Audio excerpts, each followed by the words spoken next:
हाँ जी बेटा। तो एफएम इको के आरटीपी को और आगे बढ़ाते हैं जी। कल हमने 5 क्वेश्चन, लास्ट वीडियो में 5 क्वेश्चन कवर किए। 6वां क्वेश्चन आपके सामने है जी। वर्किंग कैपिटल में से है डेटर मैनेजमेंट पे। क्वेश्चन ऑर्डनरी है, बस इको फिक्स कॉस्ट वाला पॉइंट। ऐसे 3 या 4 सवाल हमने क्लास में कवर कर रखे हैं। इंस्टीट्यूट ने काफी ऑल्टरनेट से इसके आंसर निकाले हुए, इसलिए डिस्कस करना बनता है। Company want to follow a more prudent policy to improve it sale for the reason which is 9 lakh per annum at present. अभी 9 लाख है और इसमें एसीपी इनका है 45 डेज का average collection period ACP. After certain research the management consultant of company reveals the following info. WXYZ ये credit policies है। इसमें क्रेडिट पीरियड 15 दिन बढ़ाया जाएगा, मतलब कि 45 के बजाय आप अपने कस्टमर को कहेंगे कि 60 दिन में पेमेंट कर लो। अगले वाले में 30 दिन बढ़ाने का प्रपोजल है, तो 45 के बजाय 75। इस तरीके से ये सब चलता रहेगा और इससे कितनी कितनी एक्स्ट्रा सेल्स होंगी वो आपके सामने है। मतलब कि 9 लाख में जोड़ लेना 9,60,000। अगले वाले में जाओगे तो 9,90, फिर 9 प्लस 1.5 10,50।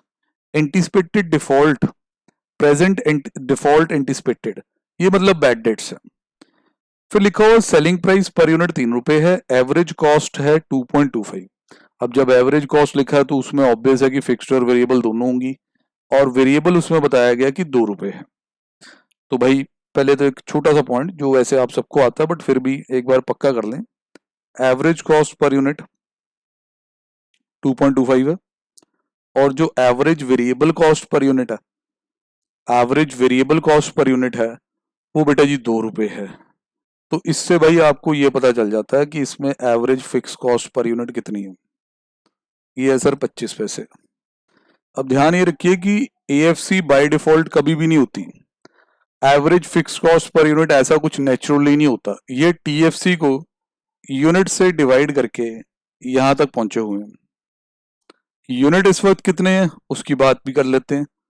सर प्रेजेंटली इनकी 9 लाख की सेल है, ये लो, और 3 रुपए पर यूनिट इनका सेलिंग प्राइस है, तो यूनिट होंगे 3 लाख। बिल्कुल ठीक है सर। तो अगर हम 3 लाख यूनिट को यहाँ पुट करें तो हमारे पास टीएफसी आ जाती है 75,000 की। ये सर, तो टीएफसी तक पहुंचना बहुत जरूरी है। ठीक है सर। बाकी आज का मतलब प्रेजेंट जो बैड डेट लॉस है वो 1% है। रिटर्न ऑन इन्वेस्टमेंट 20% चाहिए, अज्यूम 360 दिन। कहता बताओ कौन सी ऑप्शन आपके लिए सही होगी। तो ऐसा थोड़ा बहुत भी डेटर मैनेजमेंट कर रखा हो तो दूसरे तीसरे सवाल में यहाँ तक हम पहुंच जाते हैं, है ना भी। तो अब इसमें करना क्या है सर, इसमें ये देखना है कि इंस्टीट्यूट ने आंसर इतने अलग अलग अप्रोच से क्यों दिए हैं। ये टोटल अप्रोच है, मतलब कि जहाँ पूरी पूरी पॉलिसी इवेल्युएट होएगी, not the base and new policy. एक होता है ना इंक्रीमेंटल अप्रोच, वो नहीं है, ये टोटल वाला है। तो ये तो इन्होंने रख दी सेल आज 9 लाख है, इसमें आओगे 60 दिन के टाइम में इतनी हुआ करेगी, इसमें 990 और ये सब। अब इसमें वेरिएबल कॉस्ट, अब वेरिएबल कॉस्ट जी है वो आपके सामने ही है 2 रुपए, सेलिंग प्राइस 3 रुपए है। तो उन्होंने वेरिएबल कॉस्ट का ना एक प्रपोर्शन पता कर लिया कि इट इज 2/3 ऑफ सेल्स, ताकि ये कॉन्ट्री तक पहुंच जाए। सर कोई बड़ी बात नहीं, बच्चे भी पहुंच जाएंगे, बच्चे यूनिट यूनिट निकाल के भी पहुंच सकते हैं। फिक्स कॉस्ट देख लो जी, हमने पहले ही पता कर ली थी 75,000 हर बार। तो ये आपकी टोटल कॉस्ट आ गई सर। फिर आपके bad debts, bad debt sale पे होने 1%। फिर अगले वाले केस में जो बैड डेट्स की परसेंटेज है वो 1.5 है, तो 1.5% ही लगाया गया इस पे। ये आया था आपका प्रॉफिट। यहां तक कैलकुलेशन बहुत ही सिंपल है, सेल माइनस वेरिएबल कॉन्ट्री, कॉन्ट्री माइनस आपने किया जी फिक्स कॉस्ट, तो आगे आप प्रॉफिट पे बैड डेट्स माइनस करने के बाद, बैड डेट्स भी बोलना जरूरी है। ठीक है। अब बात आती है सर अपॉर्चुनिटी कॉस्ट की, क्योंकि मेन पंगा तो सर वही होता है, और तो क्या रखा हुआ है इसमें। Sir opportunity cost of investment in receivable यहाँ सीधा यहाँ लिखा हुआ है, हो सकता है इंस्टीट्यूट ने कहीं आगे नोट बनाया हो, ये आ गया सब नोट भी। सर टोटल कॉस्ट अप्रोच ही लगाई है, क्योंकि सेल वैल्यू पे अपॉर्चुनिटी कॉस्ट बहुत रेयरली ये करते हैं, बहुत रेयरली। जो बच्चे इस पॉइंट में कंफ्यूज होते हैं वो जरा ध्यान से सुन लीजिए। टोटल कॉस्ट अप्रोच लगाई हुई है। टोटल कॉस्ट में वही जो आपकी कॉस्ट ऑफ सेल्स हैं, टोटल 675 वो उठाई गई है, जिसमें वेरिएबल और फिक्स दोनों है। अब 45 डेज से एसीपी आ रहा है, फिर उसका 20% करके आपका आ रहा है जी अपॉर्चुनिटी कॉस्ट। तो अगली बार जो कॉस्ट ऑफ सेल है वो 715 है, वो उठा लिए, उस पर 60/360 और इस तरीके से। इस तरह करके इंस्टीट्यूट ने सबसे बेस्ट जो है वो पॉलिसी डब्ल्यू को ठहराया है, क्योंकि उसमें उसने कहा जी प्रॉफिट सबसे बढ़िया है। आप चेक कर सकते हो डब्ल्यू पॉलिसी में प्रॉफिट 206,767 है। ये एक एक पॉलिसी पूरी थॉरली इवेल्युएट हुई। एक क्या होता है कि बेस को न्यू से कंपेयर करके, जिसे हम क्या कहते थे इंक्रीमेंटल अप्रोच, वो अगली बार करके दिखाया। अब इंक्रीमेंटल अप्रोच में इनकी बस एक्स्ट्रा सेल लिखनी है हमने कि इतनी इतनी एक्स्ट्रा सेल होगी, उस एक्स्ट्रा सेल की वेरिएबल कॉस्ट आएगी 2/3 करके, फिक्स कॉस्ट तो कहीं बढ़ नहीं रही। बैड डेट्स में भी इंक्रीमेंटल आएगा। जैसे मैं यहां से डाटा का फायदा थोड़ा ले लेता हूँ, 9,000 के बैड डेट थे या 14,400 के होने वाले हैं, तो एक्स्ट्रा कितने वाले हैं? 9 से 14,400 कितना होता है सर? 5,400 एक्स्ट्रा। ये अप्रोच हम ज्यादा करते थे बेटा क्लास में, अगर आपको याद हो, वर्किंग नोट्स बनाते थे प्रॉपर हर चीज का कि इंक्रीमेंटल बच्चा समझ पाए। फिर 9,000 से 19,800 एक्स्ट्रा हुआ सर 10,800। इस तरीके से सारा आपने माइनस करके इंक्रीमेंटल प्रॉफिट निकाल लिया। फिर सर इसमें फिर अपॉर्चुनिटी कॉस्ट भी इंक्रीमेंटल बेसिस पे देखोगे? हाँ जी सर वो तो देखेंगे ही। इन्होंने अब क्या किया, ये पहले आपकी कॉस्ट ऑफ सेल्स रखी सारी, ये एसीपी, ये डेटर निकाल दिए सारी पॉलिसीज में। इससे इंक्रीमेंटल डेटर निकाल लिए, इंक्रीमेंटल एवरेज डेटर, ये और ये कंपेयर करके। अगली बार ये दोनों, समझ रहे हो कि नहीं? उससे अगली बार इसको इससे, तो इंक्रीमेंटल डेटर आ गए हर जगह। उस पर 20% करके आपकी इंक्रीमेंटल अपॉर्चुनिटी कॉस्ट आ गई, इसके ऊपर 20%। फिर जी नेटिंग कर दी गई, जो ये आपका 14,600 का प्रॉफिट है उसमें से ये माइनस कर दिया। तो अब ये इंक्रीमेंटली प्रॉफिट बताया जा रहा है, मतलब कि as compare to your existing policy, first policy will generate extra this much, 7642। ठीक है, तो भाई ये इन्हीं दोनों का गैप है जो इस अप्रोच में है।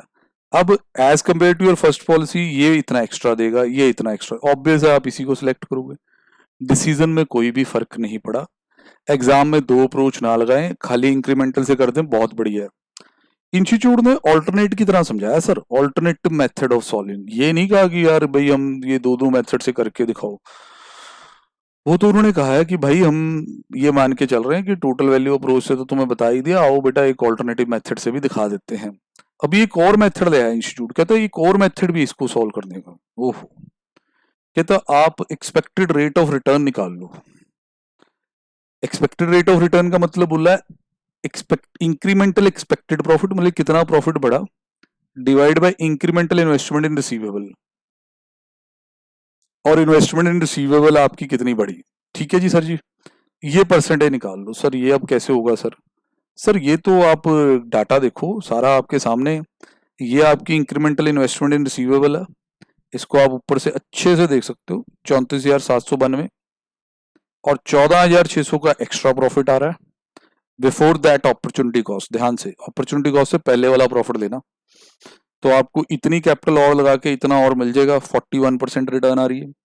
सेकंड वाले में आपकी कैपिटल एडिशनल ब्लॉक हो रही है 68750 वर्किंग कैपिटल, और 19,200 की उस पर रिटर्न आ रही है। तो सबसे बेस्ट सर यहाँ पे भी यही है।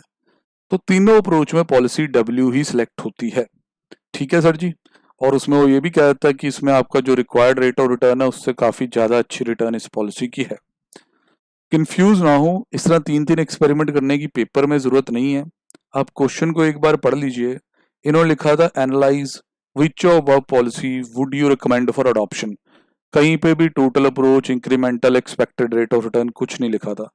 आप टोटल से भी कर सकते हैं, अगर आपको इंक्रीमेंटल से करना आप इंक्रीमेंटल से भी कर सकते हैं। फिर आता है risk analysis in capital budgeting. इस टॉपिक में से काफी कुछ, मतलब कि जो रिस्क एनालिसिस वाला पार्ट है वो लाइट कर दिया गया है। मतलब एक नोटिफिकेशन आई थी, आपको पता ही है कि काफी टॉपिक्स हटा दिए गए थे मई 20 ऑनवर्ड के लिए। तो एक बहुत आसान सा टॉपिक होता है जो अभी भी खैर है सिलेबस में, सर्टेनिटी इक्विवेलेंट अप्रोच। इसका सवाल यहाँ दिखाई दे रहा है। ऐसे 2 या 3 सवाल हमने पहले भी कर रखे हैं, तो बहुत ही इजी है। आओ एक बार मैं तुम्हें इसको गो थ्रू करा दूं क्या होता था। A&R Limited is considering one of two mutually exclusive project X, project Y। इसमें कैश आउटले इतना इतना है। Certainty equivalent approach is used in incorporating the risk in capital budgeting decision. Current yield on government bonds, जिसे हम risk free rate भी कहते हैं, government bond पे मिलने वाली रिटर्न 5.5, इसी को कहता है जी आप रिस्क फ्री रेट मानो, वो तो हमने मान ही लिया था। Net cash flows and their certainty equivalents are as under. थोड़ी थ्योरी याद कराता हूँ सीई अप्रोच की। सर सर्टेनिटी इक्विवेलेंट की जो रेंज होती है वो होती है 0 से लेके 1 तक। थ्योरी ये थी कि जो प्रोजेक्ट के कैश फ्लोज हैं वो सिर्फ एक फोरकास्ट है, उसमें बहुत इफ एंड बट्स इन्वॉल्व हैं कि भाई अगर इतनी डिमांड आएगी, कस्टमर को पसंद आएगी चीज तो इतने यूनिट बिकेंगे, फिर ये रेट पे बिकेंगे, ये वेरिएबल कॉस्ट होगी। जब एक्चुअल में काम धंधा करने जाओ तो सारा कुछ अलग हो सकता है।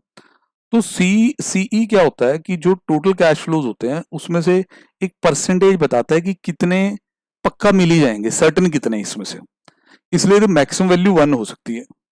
अब यहां दिया हुआ 0.8, मतलब कि आपने बड़े एस्टिमेट से ये तैयार किया, पर सी कह रहा है इसमें से 80% पक्का आ जाएगा, अगले वाले में 70%, अगले वाले में 50, फिर इस तरीके से। ऐसे ही यहां तो अगर हम कैश फ्लोज को सीई फैक्टर से मल्टीप्लाई कर लें, जिस तरह मैंने आपके सामने यहाँ इशारा कर ही दिया है, तो ये सर्टन कैश फ्लोज में कन्वर्ट हो जाएंगे। मतलब ऐसी कोई टेक्निक गारंटी वाली तो ये भी नहीं है भाई, कल को प्रोजेक्ट करो हो सकता है ये आए भी ना, but still full cash flows की बजाय हम एक सर्टन वैल्यू लेते हैं कि हाँ भाई इतने प्रतिशत ये आ जाएगा पैसा। फिर कहा यह जाता है कि जब आप कैश फ्लो को पूरा नहीं कंसिडर कर रहे, सिर्फ part of it he consider कर रहे हो जो कि सर्टेन है, तो उसकी डिस्काउंटिंग कॉस्ट ऑफ कैपिटल या हाई रेट ऑफ रिटर्न पे नहीं होगी। कैश फ्लो भी पूरे नहीं लिए गए तो रेट भी वही कर दें जो सर्टेन है, मतलब क्या, रिस्क फ्री। तो ये वाले कैश फ्लोज जब कन्वर्ट हो जाते हैं सर्टेन में तो इन्हें माना जाता है रिस्क फ्री, और इनकी डिस्काउंटिंग भी रिस्क फ्री रेट पे करनी होती है। इतने काम को ही हम सर्टेनिटी इक्विवेलेंट अप्रोच कहते हैं, सर्टेनिटी इक्विवेलेंट अप्रोच कहते हैं। लो सर देखो, प्रोजेक्ट एक्स, इसमें पहले मल्टीप्लाई देन उसके बाद डिस्काउंटिंग। अब यहां थोड़ा जा हम ये देख लें। बस सर यहाँ थोड़ा एक गड़बड़ दिख रही है मेरे को, तो आपको भी दिख रही होगी। मेरे वाला जो वर्जन है इसका आरटीपी का, उसमें 5.5 दिया हुआ है यार यहाँ पे, तो वहाँ इंस्टीट्यूट ने शायद सॉल्व करते वक्त सोल्यूशन में देखें तो 6% यूज कर लिया है। ये कोई ट्रिक नहीं है भाई, ये कोई ट्रिक नहीं है। 6% यहाँ नहीं होना चाहिए, या फिर क्या होना चाहिए, हम यहाँ मॉडिफाई कर देते हैं कि छोटी मोटी गलतियां तो इंस्टीट्यूट की होती रहती हैं। यहाँ जो रेट है वो कितने परसेंट दिया होना चाहिए, 6%। ऐसा हो जाता है बेटा, बहुत ज्यादा बार हुआ। हम जब टेस्ट सीरीज करते थे हमारे भी एक आधे क्वेश्चन में ऐसा हो जाता था। ठीक है जी, माइंड ना करें। तो अब फैक्टर्स हम देख लें कि फैक्टर्स कितने वाले लगाए हैं, क्योंकि पूरा तय तक जाना जरूरी हो गया सर। अब सर फैक्टर, हाँ एक बार चेक करूं, 1 डिवाइड बाय 1.06 ही आता है या 6% वैसे ही मजाक के लिए लिखा हुआ है?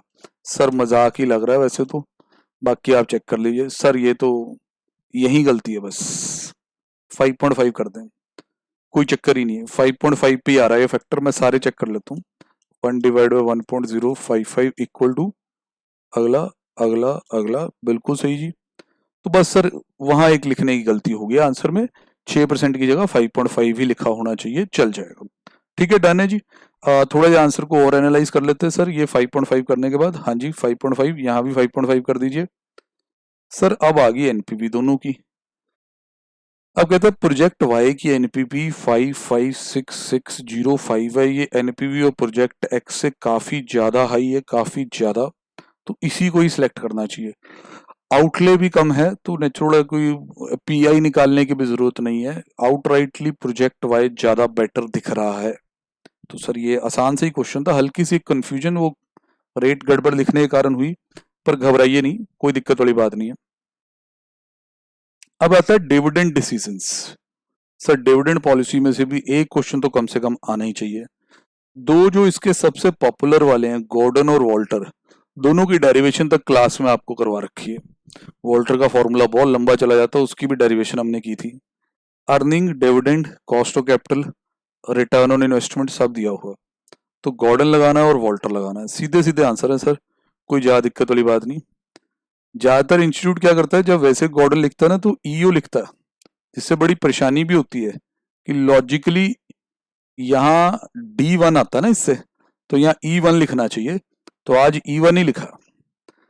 तो भाई बाकी आपको बताइए 1 माइनस बी, बी इसकी रिटेंशन होती है, तो अगर आप 1 माइनस बी से मल्टीप्लाई करोगे तो पे आउट आ जाता है। तो आप एक बार गैदर करें इन्फॉर्मेशन को। 120 अर्निंग, ठीक है जी। और उसके बाद जी आपका डिविडेंड 36 है, ये बता ही रखा है। कॉस्ट ऑफ कैपिटल इतना है, तो मेरा नहीं ख्याल कोई ज़्यादा दिक्कत होने वाली है।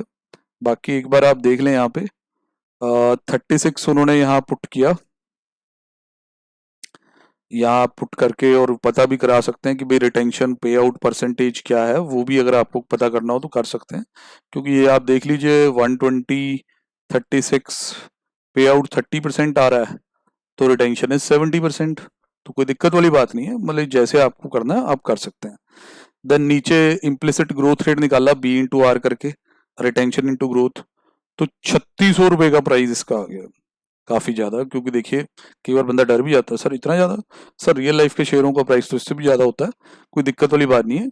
नीचे एक्चुअली 1% बन गया ना, 15 माइनस 14 हो गया, तो सिर्फ 1% हो गया। देन इसके बाद आता है वॉल्टर, वॉल्टर का फॉर्मूला, ठीक है सर जी। अब वॉल्टर में जैसे फॉर्मूला लिखा हुआ है वैसे भी चल जाएगा, और जैसे आपको करने की आदत है आप वैसे भी कर सकते हैं।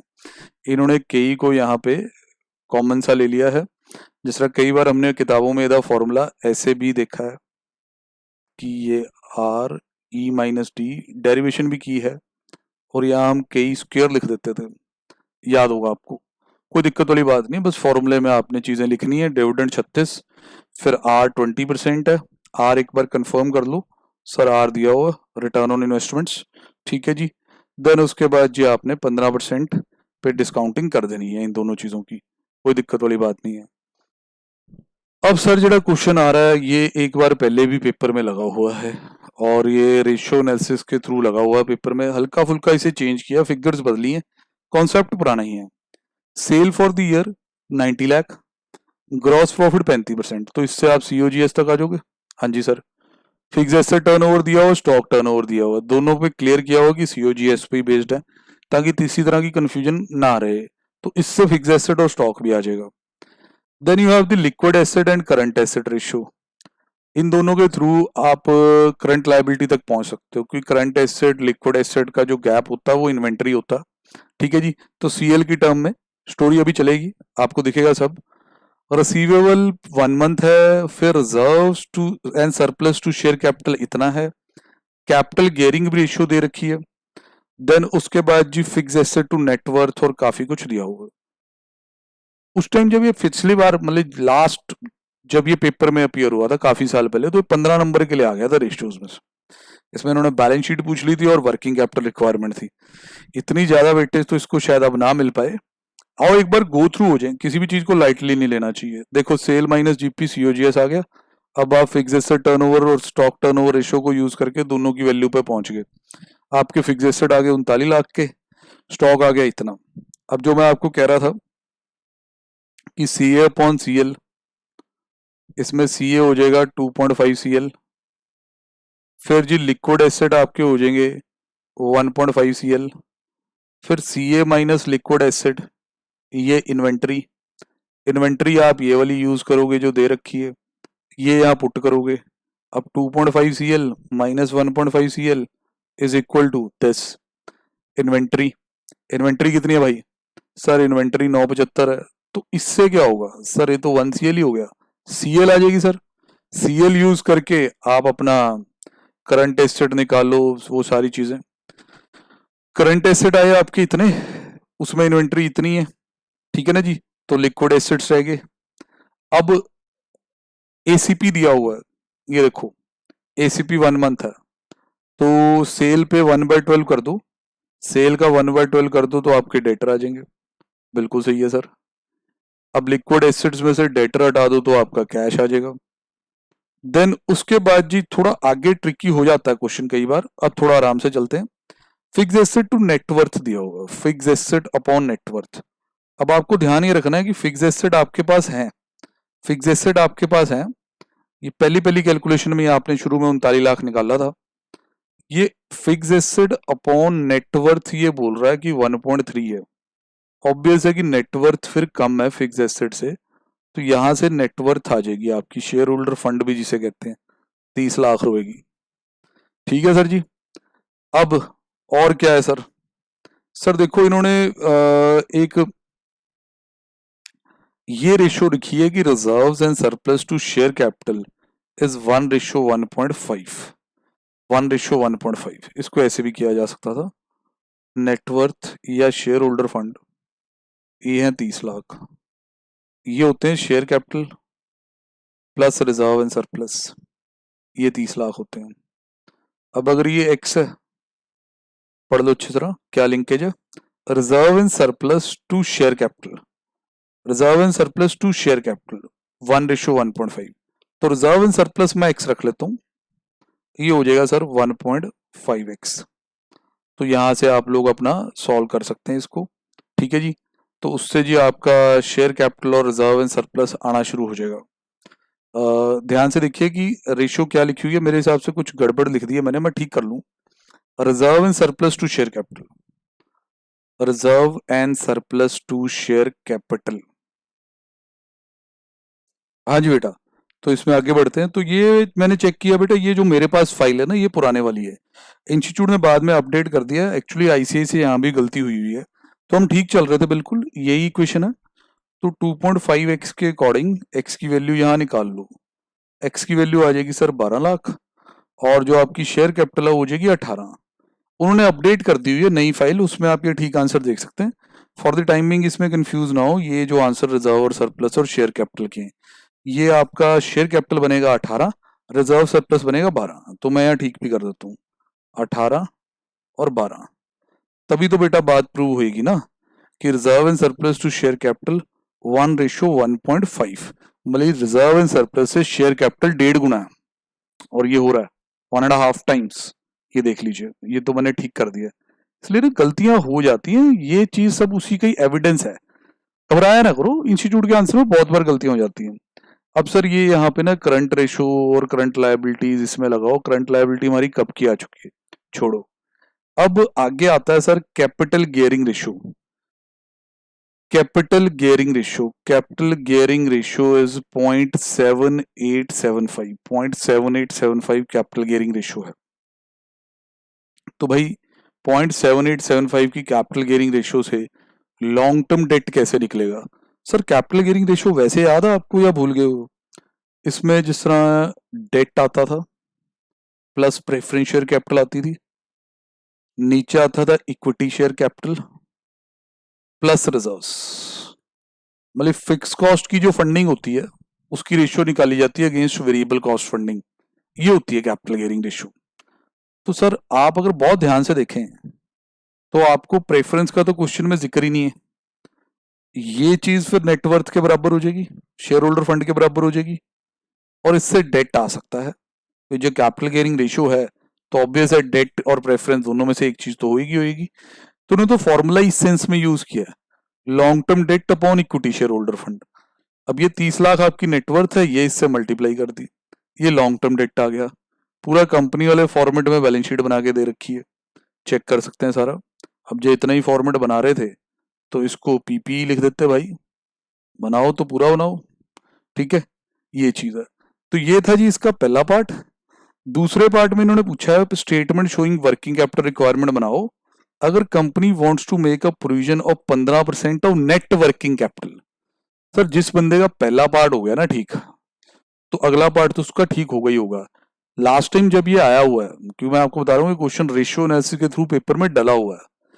उस वक्त आईपीसीसी कोर्स होता था मेरे अकॉर्डिंग जब ये डला था, ठीक है जी, आईपीसीसी कोर्स था, सीए इंटर तब नहीं चल रहा था, ठीक है। तो 10 नंबर का ये पार्ट था बेटा जी, 5 नंबर सिर्फ इस चीज के दिए गए थे। रीजन क्या है कि जिस बंदे ने बैलेंस शीट बना ली उसने तो देख के लिखना ही है सिर्फ। अब आप देख लो चाहे सारा वही का वही, raw material sorry inventories, debtors, cash in hand, ये सब आ गया। देन आपने करंट लायबिलिटी डिडक्ट की। फिर आपको पता ही कि वर्किंग कैपिटल एक एस्टिमेट है, और एस्टिमेट कभी भी करेक्ट नहीं होते, तो उसके लिए कुछ कॉन्टीजेंसी की प्रोविजन की गई है कि और जरूरत पड़ सकती है फंड्स की। ये कई बार ट्रिकी होता है, कई बार होता है 15% of working capital including such provision, ऐसी वर्डिंग भी आती है, याद है? फिर हम 15/85 करके लगाते हैं, पर यहाँ सिंपल था 15% ऑफ नेटवर्किंग कैपिटल, तो सीधे ही उसने अप्लाई कर दिया। दिक्कत वाली कोई भी बात नहीं, वर्किंग कैपिटल उसकी सही आएगी आएगी जिसकी पहले बैलेंस शीट सही आ गई है। और सर क्या बचा आरटीपी में? सर अब बचा थोड़ी सी थ्योरी, एजेंसी प्रॉब्लम और agency cost, how to address the issue of same, फिर financial lease and operating lease. Sir financial lease और ऑपरेटिंग लीज इतना ज्यादा हमने कर रखा है जब हमने AS19 किया ग्रुप 2 में, कहीं से भी आप पढ़े हो इसके बारे में आपको प्रॉपर नॉलेज होती है। ये वाली प्रॉब्लम पे थ्योरी लिखनी थोड़ी सी आपके लिए इधर उधर हो सकती है, तो इसलिए हम थोड़ा सा इसको पढ़ लेते हैं। है आसान थोड़ा या, बट कई बार नहीं पता होता तो फिर बंदा ऐਵੇਂ कुछ और ही ना लिखा है।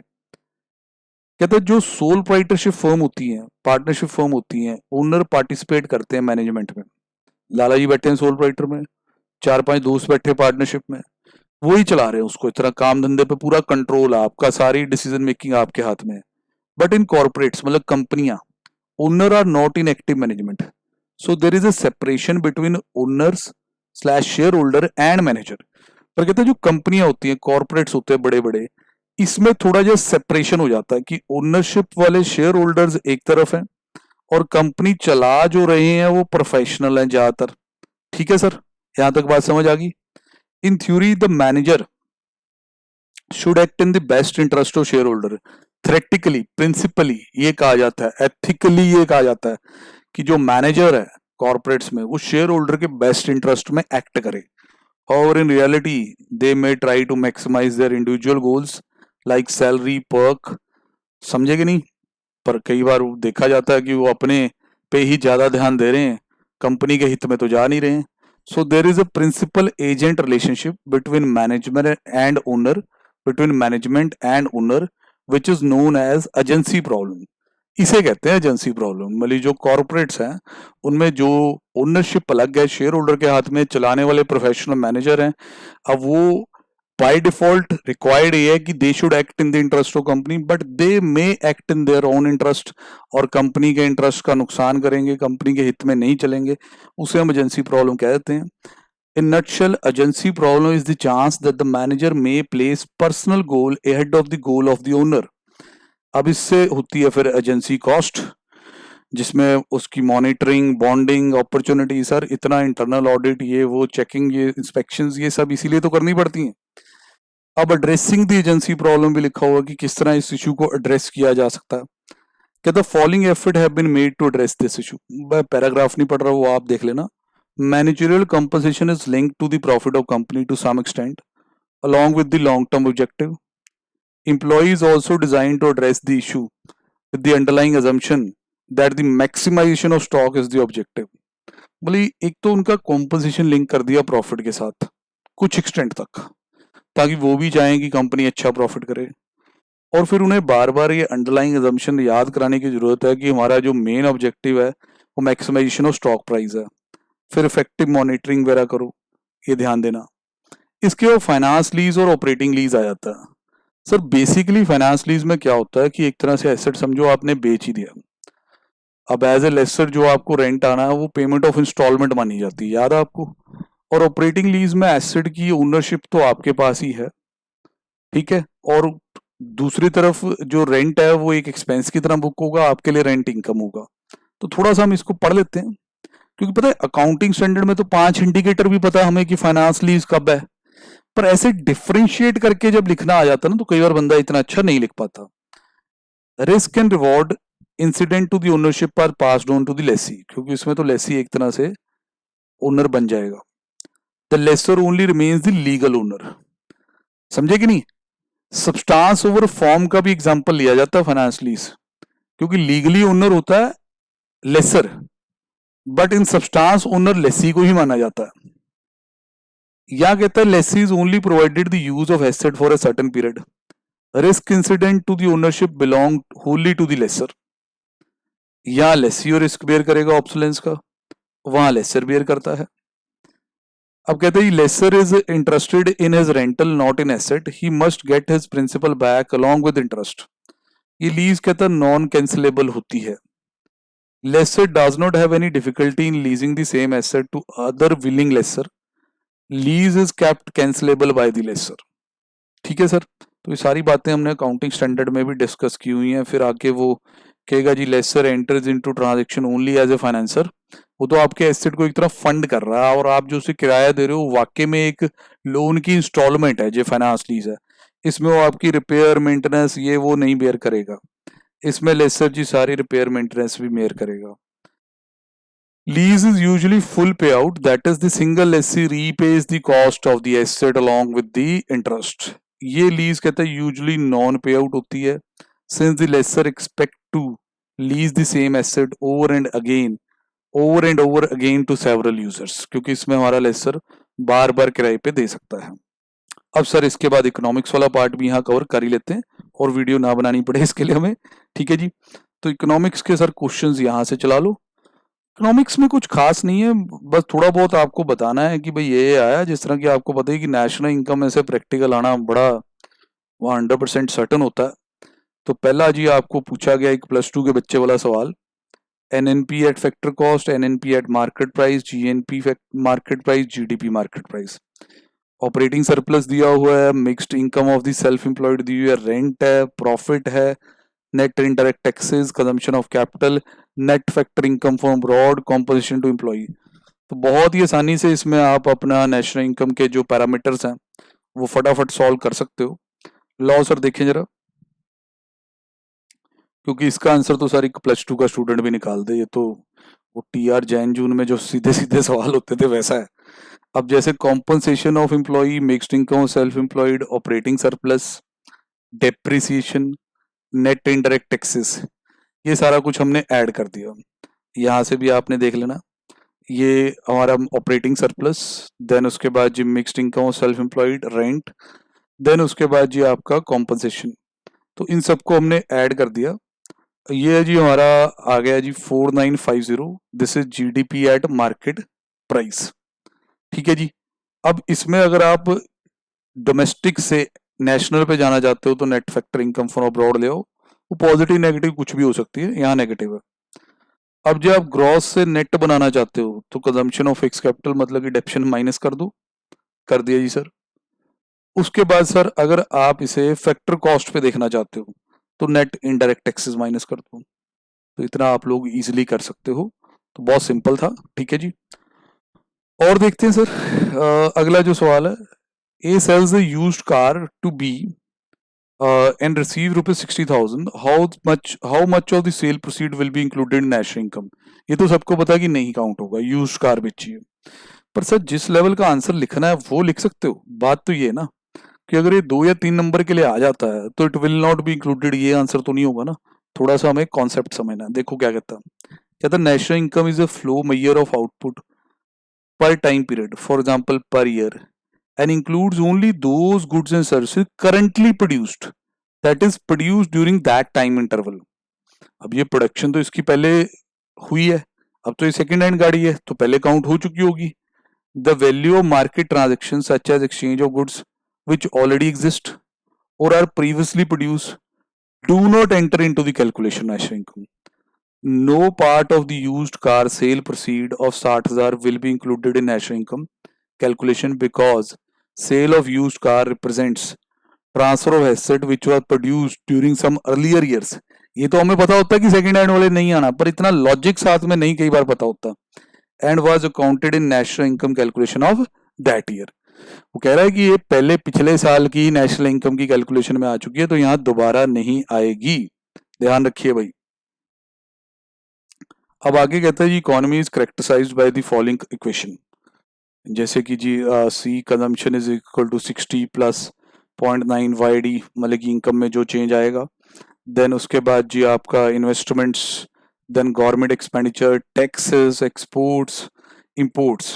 कहता है अब इक्विलिब्रियम प्राइस और ट्रेड बैलेंस निकाल लो, इक्विलिब्रियम इनकम और ट्रेड बैलेंस निकाल लो। तो अगर तो आपने वो सारा डिटेल में पढ़ रखा है तो बहुत आसान है। ये जी आपका फॉर्मूला आपने देखा है, मॉड्यूल में भी देखा है, ऐसा जब हम पढ़ रहे थे तो लिखवाया भी गया है। C+I मतलब कंजम्पशन प्लस इन्वेस्टमेंट प्लस जो गवर्नमेंट का एक्सपेंडिचर है प्लस ये आपके नेट इंपोर्ट एक्सपोर्ट्स जो भी। तो यहाँ भी आपका ये आएगा पहले C प्लस, ये C आया, ये I की वैल्यू आ गई, ये G आ गया सर। अब ये है जी सर X माइनस M, इस पे थोड़ा सा ध्यान दे लीजिए। X माइनस M, ये जी आपके एक्सपोर्ट हैं, ये इंपोर्ट हैं, तो ये X माइनस M हमने लिखे, ये लिख दिए। अब क्या होगा जी सर, इसमें ये इक्वेशन बन गई है, इसको आप रोटेट करोगे तो y की वैल्यू 600 आ जाएगी, y की वैल्यू 600 आपके पास आ जाएगी। फिर y की वैल्यू 600 को आप इसमें पुट कर दो, ठीक है, यहाँ पे, तो m की वैल्यू आ जाएगी। अगर मैं y यहाँ 600 पुट करता हूँ, ये आ जाएगा 30 पॉइंट और 10 ये 40, तो मेरा 40 का इंपोर्ट आ जाएगा। एक्सपोर्ट मेरे 20 के हैं, इंपोर्ट मेरा आ गया जी 40 का, तो मेरा जो बैलेंस ऑफ ट्रेड है वो नेगेटिव हो जाएगा, ट्रेड डेफिसिट आ जाएगा। समझ रहे हैं कि नहीं? तो अकॉर्डिंगली बस ये थोड़ा ध्यान रखना कि जैसे आप ये सी में हो ना, वहां आप इधर उधर हो सकते हो। सी की वैल्यू जो दे रखी है 0.60 प्लस 0.9 इंटू वाई डी, वो तो इनकम के साथ दिया हो ना, यहाँ आप उसे वाई ही ट्रीट करोगे, वाई माइनस जीरो वाई ही ट्रीट करना है, ठीक है जी। तो अकॉर्डिंगली ये चीज जड़ी है आपकी हो जाती है।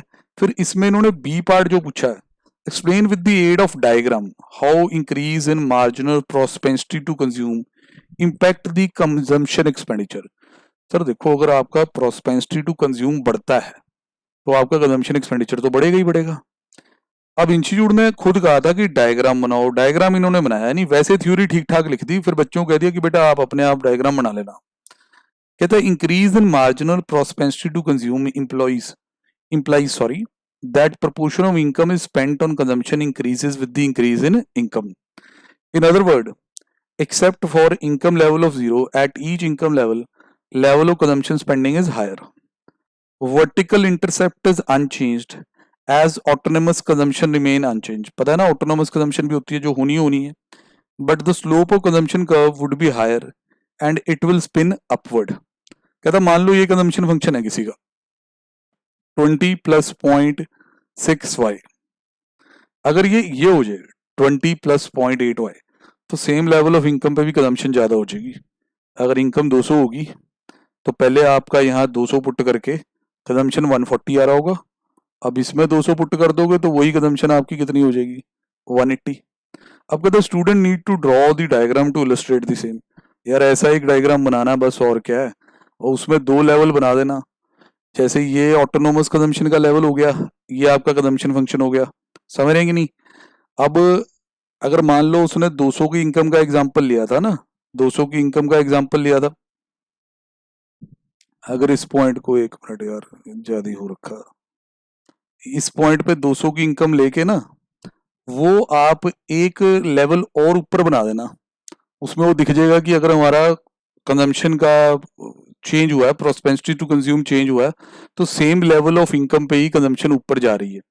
देखो यहाँ वैसे न्यूमेरिकली तो प्रूवन है, न्यूमेरिकली कोई डाउट नहीं है, न्यूमेरिकली तो उसने दिखा दिया कि 140 से 180 हुआ, पर डायग्राम भी ऐसा बन जाता तो अच्छा होता। एक ऑटोनोमस कंजम्पशन लेवल दिखा के पहले एक कर्व दिखा दो, फिर एक और कर्व दिखा दो उतनी इनकम पे ही, जिसमें कंजम्पशन ऊपर दिखनी चाहिए because of the increase in propensity to consume, ये ध्यान रखना। लो जी सर, अब कहते हैं जी रिचर्ड मूसग्रेव, मुस्से वाला जिसे हम कहते होते थे, according to Richard Musgrave there are 3 branch taxonomy of the role of government. Sir ये तो सबको ही पता होता है, अब इसमें क्या क्या आएगा सर? एलोकेशन देखोगे, रिसोर्स एलोकेशन, रीडिस्ट्रीब्यूशन, स्टेबलाइजेशन। इसको थोड़ा सा अपने जहाँ मटेरियल हमने जो फॉलो किया उसमें से पढ़ के लिखेंगे तो ज्यादा अच्छा आ जाएगा। यहाँ थोड़ा ज्यादा ही बुकिश लैंग्वेज है, ठीक है, वैसे मेन चीज ठीक है। उसके बाद कहता है why do the economics use the word external to describe the third party fact that are harmful और एक्सटर्नलिटीज, हार्मफुल और बेनिफिशियल। सर ये ध्यान ले जा रहा है हमारा एक्सटर्नलिटीज की तरफ, कि वो वर्ड एक्सटर्नल क्यों यूज करते हैं उसके लिए।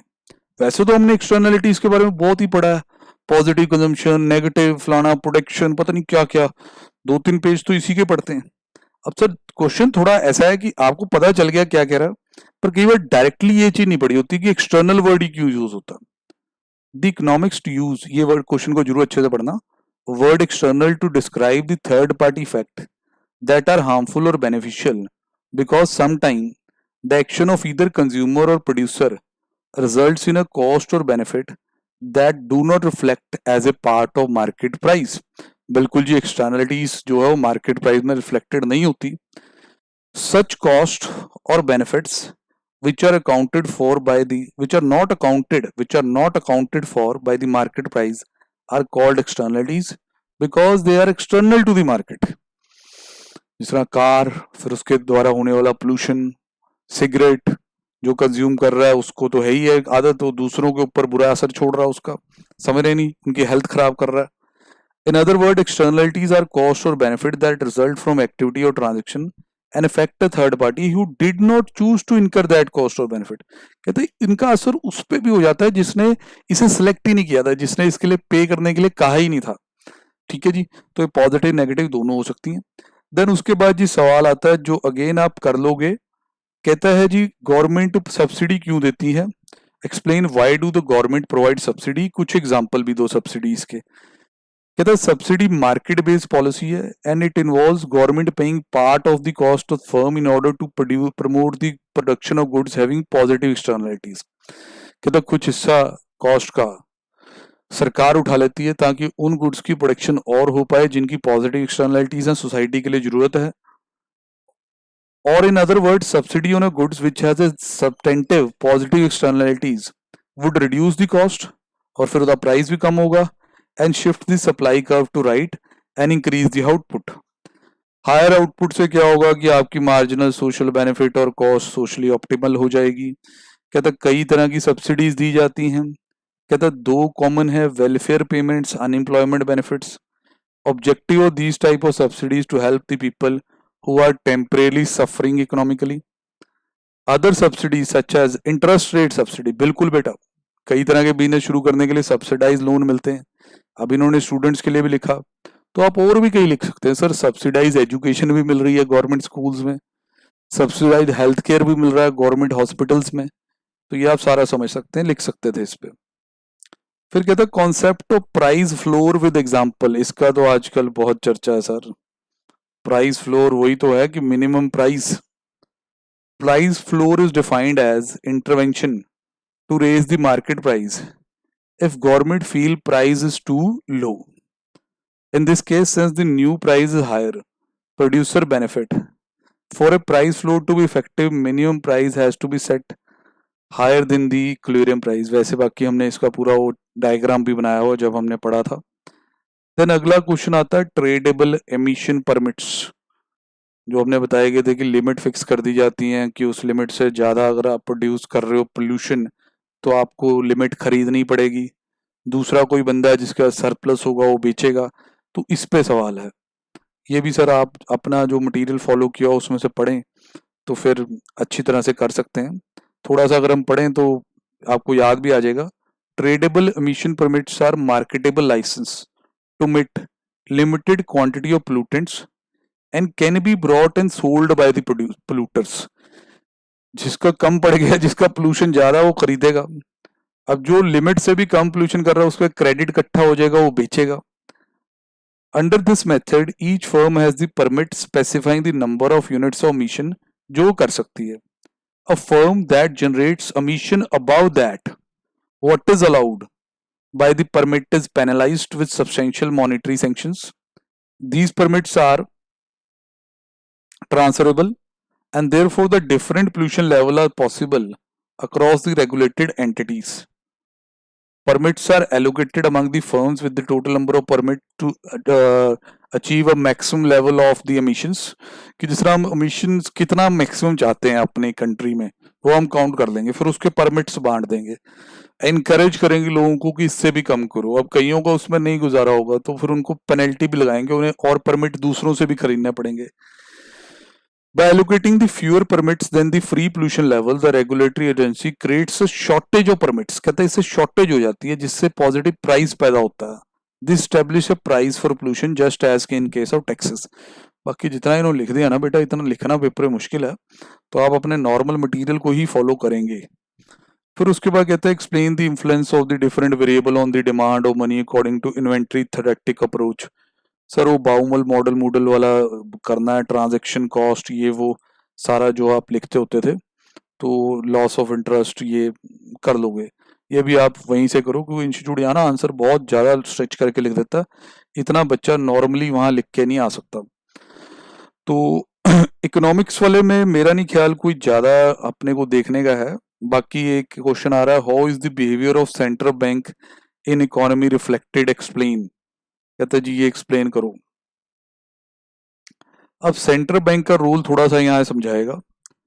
The behaviour of central bank which control the issue of currency is reflected in supply of nominal high powered money. Money stock is determined by money multiplier and monetary base is controlled by monetary authority, जो कि central bank है। अगर behaviour of public और commercial bank unchange रहे over the period of time, तो total supply of money will vary directly with this supply of high powered money issued by central bank. ये line हम काफी बार करते होते थे। आगे जी फिर एक M1 की कैलकुलेशन वाला सवाल है, बहुत ज्यादा आसान है, वो आप कर सकते हो। ठीक है जी। Different type of agreement that take place during the negotiation of trade, ये भी सीधा सीधा क्वेश्चन है, हो सकता है। देन उसके बाद जी 9th में ऐसा कुछ आता है जो शायद आपने SM वगैरह में भी पढ़ते हैं। In how many parts are the FDI categorized according to the nature describe them, फिर ट्रिम्स पे लिखना आता है। तो 9th का ये हॉरिजॉन्टल, वर्टिकल, कॉन्ग्लोमरेट, तो ये सारा आप SM में भी पढ़ते हो। थोड़ा थोड़ा रिवाइज। कहता है हॉरिजॉन्टल तब है जब investor establish same type of business operation in a foreign country as it operate in a home country. जैसे कहता है सेल फोन सर्विस प्रोवाइडर है US में, वो इंडिया में भी सेम सर्विस देने लग जाए। वर्टिकल क्या होता था सप्लाई चेन में, is one under which investor establish और acquires a business activity which is different from the investor main business activity. For example, automobile manufacturing company may acquire interest in a foreign company that supply raw materials. Sir ये backward integration हो जाएगी, अगर distribution के लिए कुछ कर लेते तो फॉरवर्ड इंटीग्रेशन हो जाती, वो भी पता होना चाहिए। कॉन्ग्लोमरेट में वो होगा अनरिलेटेड। ठीक है जी, तो वो भी हम कर सकते हैं, ट्रेम्स भी आप पढ़ लोगे। इसके बाद आता है सर वो वाला सवाल, वो जो कंपैरेटिव एडवांटेज और ये वाली बात करता होता है, एब्सोल्यूट एडवांटेज की बात करता होता है। कहते हैं जी country Roseland and Daisyland have total of 4000 hours of labour available each day to produce shirt and trouser. Both country uses equal number of hours on each day each goods, मतलब 2000 घंटे शर्ट्स पे, 2000 घंटे trouser पे। रोजलैंड क्या करता है, 800 shirt बना लेता, 500 ट्राउजर बना लेता। डेजीलैंड तो बेटा जी बड़ा स्लो लग रहा है, निकम्मा लग रहा है इसके सामने, शर्ट्स भी कम, ट्राउजर भी कम। कहता है ये बताओ मेरे को एब्सोल्यूट एडवांटेज कहाँ है, कंपैरेटिव एडवांटेज कहाँ है। दोनों थ्योरियां हमने पढ़ी हुई हैं, बिल्कुल सीधे सीधे आंसर हैं। पहले इन्होंने अपना यहाँ पूरा डाटा रख दिया कि goods produce by each country, ये रोजलैंड है सर, काफी अच्छी प्रोडक्शन, ये डेजीलैंड है काफी स्लो। कहते हैं जी ये 4-4 हजार घंटे होते हैं, 2-2 हजार घंटे यूज किए जाते हैं। अब वो टाइम भी बता रहा है कि पर शर्ट, जैसे 2000 घंटे में 800 शर्ट बनाई तो 2.5 आवर्स, 2000 घंटे में 500 ट्राउजर बनाए 4 आवर्स। ऐसे ही सर वो डेजीलैंड 2000 डिवाइड बाय 500 4, और इस तरीके से। कहते हैं जी जो रोजलैंड produces both goods in less time, it has absolute advantage in both shirts and trouser. बिल्कुल सही बात है यार, खींच के प्रोडक्शन कर रहे हैं। Comparative advantage comparing the opportunity cost, और फिर उसमें अपॉर्चुनिटी कॉस्ट वाला वो कहानी था कंपैरेटिव एडवांटेज में। अब पहले रोजलैंड में जा रहा है, फिर डेजीलैंड में जाएगा। ठीक है सर, ध्यान रखना पूरा। एब्सोल्यूट एडवांटेज तो समझ आ गई ना, रोजलैंड के पास ही है। अब कंपैरेटिव एडवांटेज होती है अपॉर्चुनिटी कॉस्ट पे। अब अपॉर्चुनिटी कॉस्ट ऑफ शर्ट निकाली रोजलैंड में। सर देखो आपका 2.5 आवर्स और यहाँ 4 आवर्स, ठीक है ना, number of hours spent per unit, तो इसने 2.5 डिवाइड बाय 4, ये आया 0.625। फिर अपॉर्चुनिटी कॉस्ट निकाली जी ट्राउजर्स पे, ट्राउजर्स का आया रोजलैंड में 4/2, तो 4/2.5 1.6। इसको आप नॉर्मल वे में भी निकाल सकते थे कि जिस तरह 2.5 आवर्स का आउटपुट जोड़ा है वो शर्ट टाइम लगाना पड़ता है 1 यूनिट ऑफ शर्ट के लिए, और वहीं 1 यूनिट ऑफ ट्राउजर के लिए लगाना पड़ता है 4 घंटे। तो ये opportunity cost of the shirt इतना बना, और ऐसी opportunity cost of the trouser अगर देखेंगे तो 4/2.5। ऐसी डेजीलैंड में निकाला 4/8, और ये। अब वो कहता है कि for producing shirts Daisyland has lower opportunity cost. ध्यान से देखो, यहाँ 0.5 है, यहाँ 0.5 है, और वहां कितना था 0.625। Therefore the Daisy land has comparative advantage. कहते हैं जी शर्ट्स में उसके पास कंपैरेटिव एडवांटेज है, और फॉर प्रोड्यूसिंग ट्राउजर अब वो इसके पास हो जाएगा। रोजलैंड has the lower opportunity cost, therefore the रोजलैंड has the comparative advantage. तो इस तरीके से हम टाइम की रेशियो निकाल के देख लेते थे कि शर्ट पे 2.5 आवर्स है, उस पे 4 आवर्स है। तो इन टर्म्स ऑफ दी जो शर्ट्स है कि भाई अगर हम शर्ट बना रहे हैं तो दी अपॉर्चुनिटी कॉस्ट क्या, opportunity cost of the shirt तो 0.625 आती है और उसमें 1.6 आता है। दूसरी तरफ यहाँ 0.5 है। तो ये अपॉर्चुनिटी कॉस्ट वाली थ्योरी थी। क्लास में हमने इसे और डिटेल में यूनिट निकाल के भी किया था, बट अभी पेपर के लिए इतना आपके लिए बहुत है। ठीक है जी। तो ये जी आपका एफएम इको का कंप्लीट है अब आरटीपी। अब कोशिश करेंगे कि एडवांस अकाउंट पहले देखा जाए। ओके जी बेटा।